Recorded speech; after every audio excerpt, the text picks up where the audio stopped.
അപ്പോൾ വേടന് കുറേ അബദ്ധങ്ങൾ പറ്റിയിട്ടുണ്ട്. അദ്ദേഹം തന്നെ പറഞ്ഞു, അദ്ദേഹത്തിന് ഏറ്റവും വലിയൊരു ഗുണമായി ഞാൻ കണ്ടത് തെറ്റ് തിരുത്താൻ തയ്യാറാണെന്ന് പറയുന്നു. ഒരു ദളിതനായതുകൊണ്ട് എന്നെ ഉപദ്രവിച്ചു എന്നൊന്നും അതൊന്നും കേട്ടില്ല. കഞ്ചാവ് അടിച്ച കാര്യം ഉപയോഗിക്കുന്ന കാര്യം പറഞ്ഞു, അത് തിരുത്തുമെന്ന് പറഞ്ഞു. കുട്ടികളാരും അത് കണ്ട് ഉപയോഗിക്കരുതെന്ന് പറഞ്ഞു. മദ്യം ഞാൻ ഉപയോഗിക്കുന്ന ശീലം, അതെല്ലാം ഞാൻ നല്ല ശീലമല്ല എന്നറിയാം, തിരുത്താമെന്ന് പറഞ്ഞു. പക്ഷേ അതിനിടയിൽ ഒരു ബ്ലാക്ക് മാർക്ക് കിടക്കുന്ന ഒരു പെൺകുട്ടിയുടെ ഒരു അതിജീവിതയുടെ ഒരു കഥ കിടപ്പുണ്ട്. പല കാര്യങ്ങളും നമ്മൾ ചെയ്യും, ചില തെറ്റുകളും ചെയ്യും മനുഷ്യർ. പക്ഷേ അത് തിരുത്തുമ്പോഴാണ് മനുഷ്യർ യഥാർത്ഥം നല്ല മനുഷ്യരാകുന്നത്. ഒരു ഘട്ടത്തിൽ CPM ഇദ്ദേഹത്തെ എതിർത്തു. ഇപ്പോൾ വല്ലാതെ സ്നേഹിക്കുകയാണ്. ആ സ്നേഹത്തിൽ ചെന്ന് വീണും പോകരുത്. നമസ്കാരം. ലഹരി കേസിൽ വേടൻ കുടുങ്ങിയതിന് പിന്നാലെ അദ്ദേഹം മാധ്യമങ്ങളോടൊരു പ്രതികരണം നടത്തിയിരുന്നു. ഒരു കലാകാരൻ എന്ന് പറയുന്നത് പൊതു സ്വത്താണ് എന്ന്. എങ്കിൽ വേടൻ മുൻപ് ചെയ്ത ചില തെറ്റുകൾക്ക് മാപ്പ് പറഞ്ഞുകൊണ്ട് രംഗത്ത് വരണം എന്ന് സാംസ്കാരിക സാഹിത്യ രംഗത്തുള്ള നിരവധി പേർ അത്തരത്തിൽ വേടൻ മാപ്പ് പറയണമെന്നുള്ള രീതിയിൽ പറഞ്ഞുകൊണ്ട് ഇപ്പോൾ സമൂഹ മാധ്യമങ്ങളിൽ രംഗത്ത് വന്നുകൊണ്ടിരിക്കുകയാണ്. ഒരു സാഹചര്യത്തിൽ ഇന്ന് മറുനാടനോട് പ്രതികരിക്കുന്നത് സാമൂഹിക നിരീക്ഷകനായ ഡോക്ടർ വി സുഭാഷ് ചന്ദ്രബോസാണ്. റാപ്പർ വേടൻ വീണ്ടും പൊതുപരിപാടികളിൽ സജീവമാവുകയാണ്. ഇന്ന് ഇടുക്കിയിലാണ് പരിപാടി. സത്യത്തിൽ ഈ വേടൻ വീണ്ടും പൊതുപരിപാടിയിലേക്ക് വരുമ്പോൾ ഈ രാഷ്ട്രീയ സാമൂഹിക രംഗത്തുള്ളവർ ഉൾപ്പെടെ പറയുന്നു, വേടൻ മുൻപ് ചെയ്ത തെറ്റുകളെ ഏറ്റു പറഞ്ഞ് മാപ്പ് അപേക്ഷിക്കണമെന്നുള്ള കാര്യങ്ങളെല്ലാം തന്നെ പറയുന്നു. ഇതിനോട് എങ്ങനെ പ്രതികരിക്കും? ഗാന്ധിജി ഒരിക്കൽ ഗുരുദേവനെ കാണാൻ വന്നിരുന്നു, ശ്രീനാരായണ ഗുരുദേവനെ. അപ്പോൾ ശിവഗിരിയിൽ വെച്ച് അവർ ഒരുപാട് കാര്യങ്ങൾ സംസാരിക്കുന്ന കൂട്ടിൽ ഗാന്ധിജി പറഞ്ഞു, പൊതുവായ കാര്യം സമൂഹത്തോടുള്ള സന്ദേശം എന്നുള്ള നിലയിൽ ഗുരുദേവനോട് പറഞ്ഞതല്ല, പൊതുസമൂഹത്തോട് നമ്മൾ വളരുന്നതിനനുസരിച്ച് നമ്മുടെ സ്വഭാവം കൂടി കൊണ്ടുപോകണം.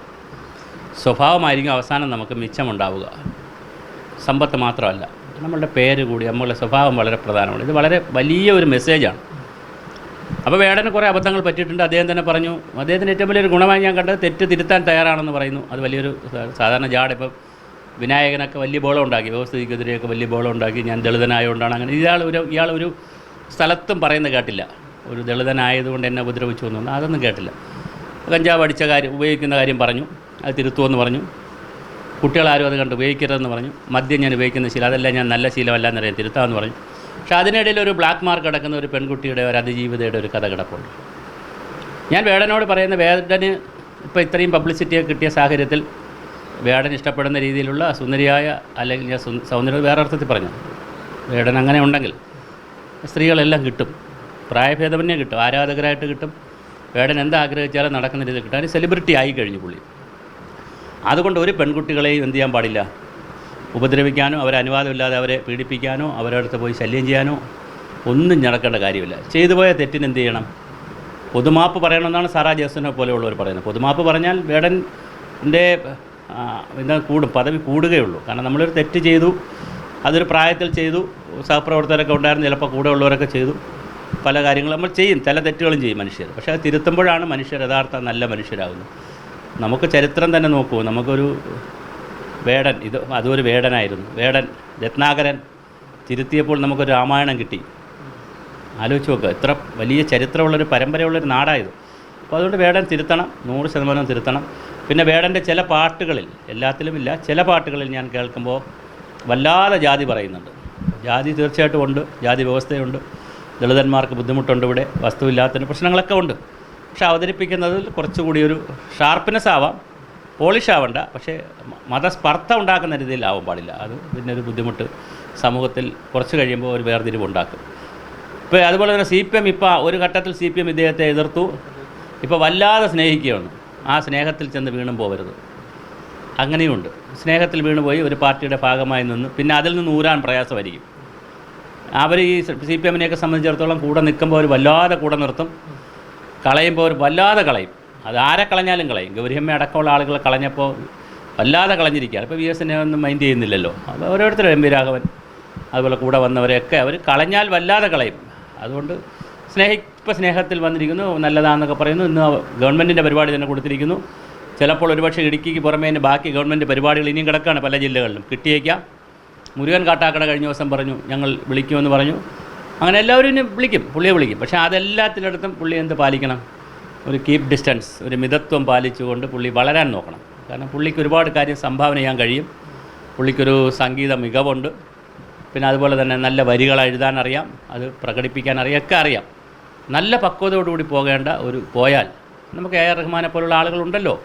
ഇവിടെ എത്രയും ആളുകൾ സമൂഹത്തിൽ നിൽക്കുന്നു. എ ആർ റഹ്മാനുണ്ട്, ഉഷാ ഉദുപ്പിനെ പോലെ, അത് സ്ത്രീ ആണെങ്കിൽ പോലും വലിയ റാപ്പ് സംഗീതമൊക്കെ നടത്തുന്ന ലോക പ്രശസ്തരായ ഒരുപാട് പേരുണ്ട്. അവരെല്ലാം സ്വകാര്യമായിട്ട് ചിലപ്പോൾ എന്തെങ്കിലുമൊക്കെ ഉപയോഗിക്കുന്നു. ഞാൻ കഞ്ചാവെന്ന് പറയുന്നില്ല, എന്തെങ്കിലുമൊക്കെ ചെറിയ ചെറിയ ദുശീലങ്ങളൊക്കെ ഉള്ളവരായിരിക്കും. അവരെല്ലാം പെർഫെക്റ്റാണെന്ന് നമുക്ക് പറയാൻ പറ്റത്തില്ല. പക്ഷേ അതൊന്നും പൊതുവേദിയിലേക്ക് കൊണ്ടുവരിക, പൊതു ചർച്ചയ്ക്ക് കൊണ്ടുവരിക, അത് അങ്ങനെ എന്തെങ്കിലുമൊക്കെ ഉപയോഗിക്കുകയാണെങ്കിൽ പക്ഷേ വെള്ളമടിച്ചു പരിപാടിക്കൊക്കെ പോകുന്നവരാണ്, മദ്യപിക്കുന്നവരുണ്ട്. ഇനി മദ്യപിക്കാണ്ട് വന്നേക്കാൻ ചിലപ്പോൾ മദ്യപിച്ചിട്ട് മറ്റുള്ളവരെ ഉപദ്രവിക്കുക, സ്ത്രീകളെ ഉപദ്രവിക്കുക, ഈ പരിപാടികൾക്കൊന്നും നടക്കരുത്. അത് വളരെ പ്രധാനമാണ്. കാരണം അദ്ദേഹം ലൈം ലൈറ്റിൽ വന്നു കഴിഞ്ഞു, സമൂഹം അദ്ദേഹത്തെ തിരിച്ചറിഞ്ഞു കഴിഞ്ഞു. ഒരാപത്ത് ഘട്ടത്തിൽ അദ്ദേഹത്തിന് സമൂഹം വലിയ സപ്പോർട്ടും കൊടുത്തു. മാധ്യമങ്ങളും പിന്നെ സോഷ്യൽ മീഡിയ എല്ലാം വലിയ സപ്പോർട്ടും കൊടുത്തു. ഇതെല്ലാ കാലവും കിട്ടിക്കൊള്ളില്ല, അത് മനസ്സിലാക്കുക അദ്ദേഹം. ഇപ്പോൾ കിട്ടിയത് വലിയ സപ്പോർട്ടാണ്. ആ സപ്പോർട്ട് വെച്ചുകൊണ്ട് അദ്ദേഹം എന്ത് ചെയ്യണം, സ്വയം തിരുത്തി. പിന്നെ സഹപ്രവർത്തകരും ഉണ്ട്. ഇതൊരു എല്ലാം ചെറുപ്പക്കാരുടെ ടീമാണ് അവർ, അതാലോചിച്ചോളാം. ഇദ്ദേഹം കഞ്ചാവ് അടിച്ചില്ല, വെള്ളം അടിച്ചില്ല എന്ന് മാത്രമല്ല, കൂടെ ഉള്ളവരും ഉണ്ട്, കൂടെയും കുറച്ച് പേരുണ്ട്. അപ്പോൾ അവരെയൊക്കെ ഒന്ന് തിരുത്തി നല്ല ഭക്ഷണമൊക്കെ കഴിക്കാം, നല്ല പരിപാടിക്ക് പോകാം, എല്ലാം മിതമായിട്ട് ചെയ്യാം.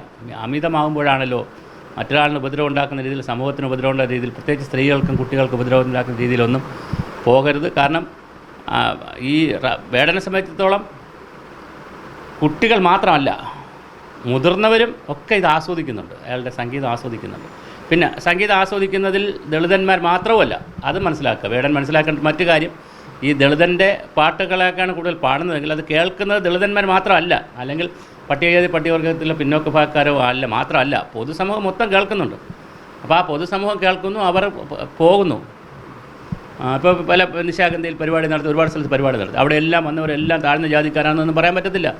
ഉയർന്ന ജാതിക്കാരും വരും, സംഗീതം ഇഷ്ടപ്പെടുന്നവർ വരും, റാപ്പ് സംഗീതം ഇഷ്ടപ്പെടുന്നവർ വരും, പുരോഗമന പ്രസ്ഥാനങ്ങളിലേക്ക് വന്നവർ വരും. ഇപ്പോൾ പഴയ കാലത്ത് EMS നമ്പൂതിരിപ്പാട്, പിന്നെ നിങ്ങൾ ആരും ഒന്ന് എടുത്ത് നോക്കൂ, TV Thomas, EM Namboodiripad, MM Govindan Nair, Achuthamenon, ഇവരെല്ലാം ഉന്നത കുലജാതരായിരുന്നു അല്ലേ? അന്ന് സമൂഹത്തിൽ വലിയ ഉയർന്ന ജാതിക്കാരായിരുന്നു. അവരല്ലേ ഇറങ്ങി വലിയ സാമൂഹ്യ പരിഷ്കരണത്തിൻ്റെ പ്രവർത്തനങ്ങൾ നടത്തിയത്. അപ്പോൾ അതുകൊണ്ട് എല്ലാം താഴ്ന്ന ജാതിയിലുള്ളവർ മാത്രമാണ് ഇതെല്ലാം ചെയ്യുന്നത്, അങ്ങനെയൊന്നുമല്ല. അയ്യാഗുരു, പിന്നെ ചട്ടമ്പി സ്വാമികൾ, ശ്രീനാരായണ ഗുരുദേവൻ, ഇവരാരും പിന്നോക്ക ജാതിപ്പെട്ടവരായിരുന്നില്ലല്ലോ. അപ്പോൾ അവരെല്ലാം സമൂഹത്തിന് വേണ്ടി വലിയ രീതിയിൽ പറഞ്ഞവരല്ലേ, പാവപ്പെട്ടവർക്ക് വേണ്ടി വലിയ രീതിയിൽ പറഞ്ഞിട്ടുണ്ട്. അപ്പോൾ പിന്നോക്കാർ മാത്രമല്ല, മുന്നോക്കക്കാരിലും സാമൂഹ്യ മാറ്റത്തിനും നന്മയ്ക്കും വേണ്ടിയിട്ടുള്ള ഒരുപാട് ചിന്തിക്കുന്ന ഒരുപാട് പേരുണ്ട്, സപ്പോർട്ട് ചെയ്യുന്നവരുണ്ട്. അപ്പോൾ അവരുടെയൊക്കെ സപ്പോർട്ട് മേടിക്കണം. അത് കേവലം ജാതി പറഞ്ഞ്, മതം പറഞ്ഞ്, മതസ്പർദ്ധ ഉണ്ടാക്കി കിട്ടുന്നവരുടെ സപ്പോർട്ട് വാങ്ങാതിരിക്കരുത്. എന്നാൽ ഷാർപ്പായിട്ട് പറയേണ്ട കാര്യങ്ങൾ, ദളിതൻ്റെ മണ്ണിൻ്റെ രാഷ്ട്രീയം, അതെനിക്ക് വലിയ ഇഷ്ടപ്പെട്ടൊരു ഭാഗമാണ് വേടൻ്റെ. ആ മണ്ണിൻ്റെ രാഷ്ട്രീയം പറയുന്നുണ്ട് പുള്ളിക്കാരൻ, അത് കൃത്യമായി പറയണം. ഇപ്പോഴും ലക്ഷക്കണക്കിന് ആളുകൾ ദളിത് വിഭാഗത്തിൽപ്പെട്ടവർ, ആദിവാസി വിഭാഗത്തിൽപ്പെട്ടവർ, അവർക്ക് വനമില്ല, സമ്പത്തില്ല, സ്വന്തമായ വീടില്ല, ഈ ഭൂമിയിൽ ഒരു ഭൂമി പോലും ഇല്ലാത്ത ആയിരങ്ങളുണ്ട്, അല്ലെങ്കിൽ ലക്ഷങ്ങളുണ്ട്. അവരുടെ പ്രതിനിധിയായി നിന്നുകൊണ്ട് തന്നെ ശബ്ദമില്ലാത്തൊരു ശബ്ദത്തിന് വേണ്ടി സംസാരിക്കണം. അതിജീവിതമാർക്ക് വേണ്ടി സംസാരിക്കേണ്ട ആളാണ് എന്നോട് പറഞ്ഞാൽ. ഇനി ഒരുപാട് അതിജീവിതമാർ വരും, ഇവിടെ ഇരകൾ വരും, അവർക്ക് വേണ്ടി സംസാരിക്കേണ്ട വേടൻ തന്നെ ഒരു പെൺകുട്ടി അല്ലെങ്കിൽ പെൺകുട്ടികളെ ശല്യം ചെയ്തു എന്നുള്ള വാർത്ത വരുന്നത് കേൾക്കാനൊരു സുഖമില്ല. അതുകൊണ്ട് വേടൻ തിരുത്തേണ്ടത് തിരുത്തുമെന്നാണ് പറഞ്ഞിരിക്കുന്നത്. അതൊരു വലിയ സൈനാണ്, ചെറുപ്പക്കാരനാണെങ്കിൽ വലിയ സൈനാണ്, ഒരു ധാർഷ്ട്യമില്ല. പിന്നെ അതുപോലെ തന്നെ വേടൻ ജാമ്യത്തിൽ ഇറങ്ങിയതിന് ശേഷവും ആരോടും വേറൊരു രീതിയിലും പുള്ളി സംസാരിക്കും. ഇരട്ട നീതി ഉണ്ടോ നിങ്ങൾ പരിശോധിക്കുക, അത് ഉണ്ടോ എന്ന് ചോദിക്കുമ്പോഴാണ്, അല്ല ഉണ്ടെന്നും പറഞ്ഞില്ല, ഒരൊറ്റ നീതി ഉണ്ടോ എന്ന് ചോദിച്ചപ്പോൾ നിങ്ങൾ പരിശോധിച്ചോളൂ എന്നാണ് പറയുന്നത്. അപ്പോൾ വളരെ പക്വതയോടെയാണ് അദ്ദേഹത്തിൻ്റെ മറുപടികളൊക്കെ. അപ്പോൾ അത് കൊള്ളാം, അത് ഒരു നമുക്കിഷ്ടപ്പെടാവുന്നൊരു ക്യാരക്ടറാണ്. പക്ഷേ അതിനെ ഡെവലപ്പ് ചെയ്യുക, നന്നായി ഡെവലപ്പ് ചെയ്ത് പുള്ളിയുടെ മാത്രമല്ല പുള്ളി പറയുന്നത് എൻ്റെ ജോലിയാണിത്, ഞാൻ എല്ലാ കാലവും ഇത് ചെയ്യും, എൻ്റെ തൊഴിലാണെന്നൊക്കെ പറഞ്ഞ് പുള്ളി വളരെ സ്പെസിഫിക്കാണ്, ക്ലാരിറ്റി ഉണ്ട്, എല്ലാ കാര്യത്തിലും ക്ലാരിറ്റി ഉണ്ട്. പക്ഷേ ആ ചെറിയ പ്രശ്നങ്ങളുണ്ട്. അപ്പോൾ അതുകൂടി മാറ്റിയാൽ, ഞാൻ തുടങ്ങിയിടത്ത് നിൽക്കുന്നു, നമ്മുടെ സ്വഭാവം കൂടി, ക്യാരക്ടർ, മനോഭാവം, ആറ്റിറ്റ്യൂഡ് ആൻഡ് ക്യാരക്ടർ വളരെ പ്രധാനമാണ്. അല്ലാതെ പോയവരെല്ലാം എത്ര മഹാനാണെങ്കിലും ഔന്നത്യത്തിൽ കയറിയിട്ടെങ്കിലും താഴെ പപ്പടം പോലെ താഴെ വീഴും. അത് സിനിമാ രംഗത്തായാലും, അതുപോലെ കലാരംഗത്തായാലും, രാഷ്ട്രീയ രംഗത്തായാലും. ഇപ്പോൾ മുകേഷ് പാർട്ടിയുടെ സംസ്ഥാന സമ്മേളനം കൊല്ലത്ത് നടക്കുമ്പോൾ മുകേഷിന് പങ്കെടുക്കാൻ പറ്റുന്നില്ല. ആലോചിച്ച് നോക്കും, എത്ര പരിതാപകരമാണ് അവസ്ഥ. അതുപോലെ തന്നെ നടൻ സിദ്ദിഖ്, ഒത്തിരി പേര്, ദിലീപ് ഒരു ചെറിയ വിഷയത്തിലല്ലേ, വിഷയം ഒരു പെൺകുട്ടിയെ ഇങ്ങനെ ഉപദ്രവിച്ചു എന്നുള്ളതാണ്, വേറെ കൊട്ടേഷൻ കൊടുത്തു എന്നുള്ളതാണല്ലോ. പക്ഷേ എന്തോരം അദ്ദേഹം ആ ചിത്രത്തിൽ നിന്ന് തന്നെ പോയില്ലേ. കേരളത്തിൻ്റെ ദിലീപ് സംവിധാന രംഗത്ത് നിന്ന് പോയി, നടൻ എന്ന രീതിയിൽ ദിലീപിന് ഒരുപാട് പ്രശ്നമുണ്ടായി, അദ്ദേഹത്തിൻ്റെ ബിസിനസ് നഷ്ടപ്പെട്ടു. നമുക്ക് 2 നടികളെ 3 നടികളെ നഷ്ടപ്പെട്ടു. അപ്പോൾ അതൊന്നും ചെയ്യാൻ പാടില്ല. അപ്പോൾ അത് ചെയ്യാതെ നല്ല സംഗീതം വരട്ടെ, റാപ്പ് സംഗീതം തന്നെ അതിൻ്റെ മൂന്നയുള്ള നല്ല പാട്ടുകൾ വരട്ടെ. ആ പാട്ടുകളിലൂടെ അദ്ദേഹത്തിന് കഴിയുന്നത്ര അദ്ദേഹം ചെയ്യട്ടെ, സാമൂഹികമായ മാറ്റത്തിന് വേണ്ടിയിട്ടുള്ള ശ്രമങ്ങൾ നടത്തട്ടെ. അതിന് എല്ലാ സമൂഹത്തിൻ്റെയും പിന്തുണ അദ്ദേഹത്തിനുണ്ടാവും. എല്ലാവരും പിന്തുണയ്ക്കുകയും വേണം.